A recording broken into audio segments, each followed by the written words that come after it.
আমি আপনাদেরকে একটু জানিয়ে রাখি যে প্রায় ৩ বছর ধরে কিন্তু এখানকার যে রাস্তাটি আছে সেই রাস্তাটি কিন্তু আসলে ভেঙে চুরে একেবারে এই অবস্থা খারাপ। আমরা বিগত দিনে একটা রিপোর্ট করেছিলাম যেটিতে আসলে আমরা দেখানোর চেষ্টা করছিলাম যে রাস্তাটির অবস্থা। তো সেই রাস্তার অবস্থা নিয়ে কিন্তু কোজাশহর ইউনিয়নের যারা সাধারণ জনগণ আছেন, যারা সর্বস্তরের জনগণ এবং এই রাস্তা দিয়ে যারা ড্রাইভার আছেন, তারা যে প্রতিদিন যাতায়াত করেন, তারা আসলে আজকে এই মানববন্ধন ডেকেছে। তাদের একান্তই দাবি যে রাস্তাটি যাতে দ্রুত সংস্কার করা হয় এবং সেই সাথে এই রাস্তাটিতে আমরা বিগত যে ৩ বছরের একটা ভোগান্তি সেটি যাতে আসলে খুব দ্রুত নিরসন পায় এখানকার জনগণ। তো আমাদের সাথে উপস্থিত আছেন এখানকার কোজাশহর ইউনিয়নের সাবেক চেয়ারম্যান।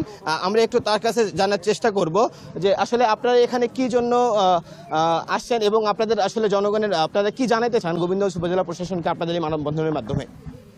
আমি এই মানববন্ধনের মাধ্যমে উপজেলা প্রশাসনকে আমার সালাম জানাই। আসসালামু আলাইকুম। আসলে বিগত 3টা বছর হলো এই রাস্তার এই বেহাল অবস্থা। আমি চেয়ারম্যান থাকা অবস্থায় মানে 2বার এখানে মানে ইট এবং বালু দিয়ে মানে সংস্কার করেছিলাম। তারপরে চেয়ারম্যানও আবার ইট বালু দিয়ে সংস্কার করেছে। আসলে আমরা দীর্ঘদিন যাবৎ এই রাস্তার ভোগান্তির কারণে যারা অটো চালিত মানে বাইক চালায় এবং অটো ভ্যান যাদের আছে তারা প্রতিনিয়ত এখানে দুর্ঘটনার শিকার হয়। আপনারা জানেন যে আসলে এখানে খুব গরিব দুঃখী অসহায় মানুষগুলোই অটো মানে কিস্তির ওপরে ক্রয় করে আসলে এই রাস্তা দিয়ে তাদের জীবিকা নির্বাহ করে। কিন্তু প্রত্যেকটা দিন দেখা যায় যে সেই যানবাহনের কোনো না কোনো ক্ষয়ক্ষতি হয়েছে এবং পাশাপাশি এখানে যে স্কুল কলেজ এবং যে শিক্ষা প্রতিষ্ঠানগুলো আছে, ছোট ছোট বাচ্চারা আসলে স্কুলে বাবা মা আর ছেড়ে দিতেও মানে চাচ্ছে না, ভয় পাচ্ছে যে আসলে কোথায় কোন দুর্ঘটনা ঘটে। এবং পাশাপাশি প্রতিনিয়ত এখানে কোনো না কোনো দুর্ঘটনার শিকার হচ্ছে। এখানে আসলে 3টা বছর এই কোচা শহরের মাটিতে ব্যবসা প্রতিষ্ঠানগুলো প্রায় ধ্বংসের দ্বার প্রান্তে। কারণ এই ধ্বংসের দ্বার প্রান্তে একটাই কারণ, সেটা হলো এখানে আসলে কোচা শহরের মানুষ কোচা শহরকে এড়িয়ে যাওয়ার এখন চেষ্টা করে। এখানে আসলে দুর্ভোগ পোহানোর চাইতে অন্য সাইডে তারা বাজার সদাই থেকে শুরু করে বিভিন্ন মার্কেটে অনেক সময় মানে ডাইভার্ট হয়ে চলে যাচ্ছে।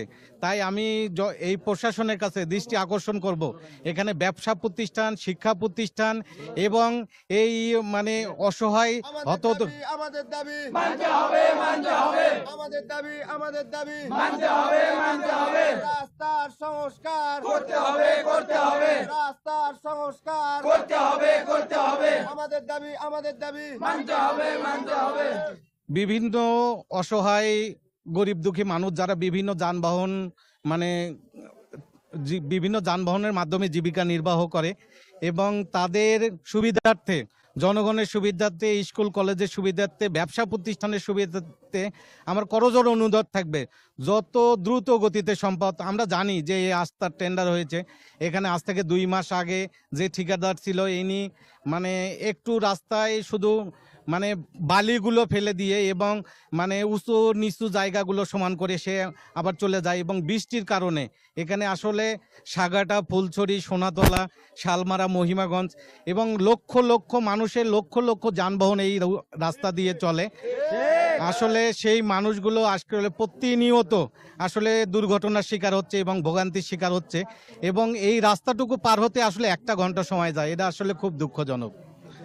তা আমি আসলে ঊর্ধ্বতম কর্মকর্তাদের কাছে আবারও সবিনয় অনুরোধ করব, যত দ্রুত গতিতে সম্ভব আগামী বর্ষার সিজন এর মধ্যে আমাদের কাজটা যেন সম্পূর্ণ হয়, এই আশা আকাঙ্ক্ষা ব্যক্ত করছি আমি। দর্শক, আপনারা যেমনটি বলছিলেন কোজাশহর ইউনিয়নের সাবেক চেয়ারম্যান।